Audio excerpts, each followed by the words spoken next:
All right, we're back. We got Zen Master Mike Hemme. We got the Loose Cannon Dave McBee. Dave, we're trying something new tonight. Tell fans what's going on. Well, we're doing this podcast live via satellite. We got brand new technology.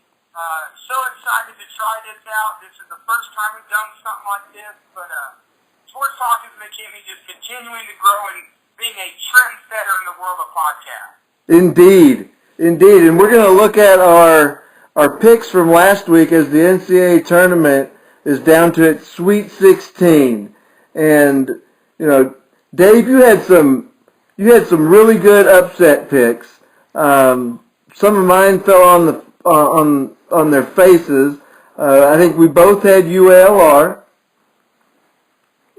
Great first matchup with Purdue. You know, took it on the chin pretty hard against Iowa State. I had them picked to go Sweet 16. Obviously, they didn't do it. I picked Hawaii. I picked VCU. No other upsets for me. What about you? What about you, Dave? As far as upsets in your bracket, how did it look? Well, of course, I picked Yale, UALR, and Gonzaga, and Wichita State, Northern Iowa. Yale and UALR played out kind of how I thought it would. Northern Iowa losing a heartbreaker in 2 overtimes to A&M Sunday. You know, they had a 12-point lead with 44 seconds left in regulation. They're still trying to figure out what happened with that game, but I had actually a little bit of luck with my upsets in that first round. Oh, yeah, that Texas A&M press is what happened to them. That's one of the more difficult defeats that you're going to see a team suffer in any tournament game or non-tournament game. That was kind of hard to watch. Of course, I had A&M. They fell tonight to Oklahoma, who one of your teams that I know that you had picked to go a long way. Both of us, in fact, had Oregon, Duke, A&M, and Oklahoma. We were perfect in the final four for the Western bracket. As far as the Sweet 16, I only had 8. I had Kansas and Villanova left. Of course, Villanova won tonight. Kansas is leading. Oregon's beating Duke as we speak. And then on the other side of the bracket just was a complete mess with all I have is Virginia and North Carolina in both of the brackets on the other side. And I think we both had 8 teams left. Yeah, didn't have. So I finished with 8 also. 4 of mine, just like you, came for the West with Oregon, Duke, A&M, and Oklahoma. All 4 of my final 4 team picks are still live, but I got to tell you what, I mean, it was a lot of bracket busters, right off the bat with Michigan State getting knocked out. And who could have expected Gonzaga and Syracuse to face off in the Sweet 16? Right. A lot of upsets, and it's been a hard one to pick. Yeah, there are not many brackets out there that have Syracuse and Gonzaga facing off in the Sweet 16. One of them is going to be playing for a shot in the Final Four. Michigan State, 62% of the brackets picked Michigan State to go to the Final Four, and I was one of them. I picked them to go to the finals, in fact, and lose to Villanova. So I'm pinning all my hopes on them.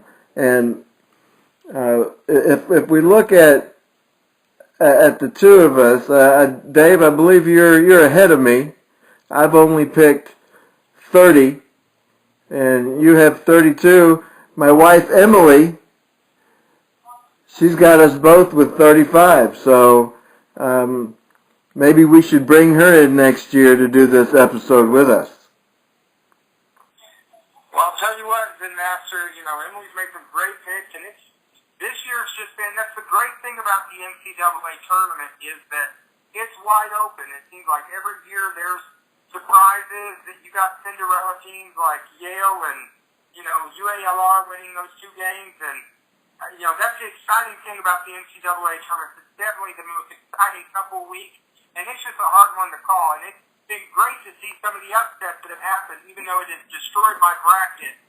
But it's been a great NCAA tournament so far. And, when I look at your upsets, of course, you got to give you props for the Yale pick. And, first NCAA tournament win since 1952, since before Eisenhower took office. Harry Truman, you and I went to go see the Truman Library, of course, this summer. It was since then that Yale had won a postseason game in the NCAA tournament. So it's been quite some time. And then that Northern Iowa, that first round game where they hit the 57-foot, maybe not 57-foot, but a half-court shot at the buzzer. And I got to say something about that. The announcers afterwards were talking about, that's the greatest shot to end an NCAA tournament game ever. It's the only half-court shot to win a NCAA tournament ever. And I'm sitting there like, wait a minute. What about U.S. Reed? U.S. Reed had a half-court shot. How quickly we forget. That was only, 35 years ago, and some of these guys on TV, were just little babies or maybe not even born and just overlooked it. But just like you said, Dave, you never know what to expect in this NCAA tournament. Well, then, Master, I'll tell you, I feel the Arkansas Razorbacks got a little, did not get treated very right with some of those comments. I mean, if you're going to compare that shot to U.S. Reed's shot, I think that's a segment that we could actually do maybe in a show in the next couple weeks where we could talk about, some of the greatest shots in NCAA history. Because to me, that was a shot that the U.S. Reed shot still much more clutch than that shot that was hit the other night. But that'll be a debate for another day, then, Master.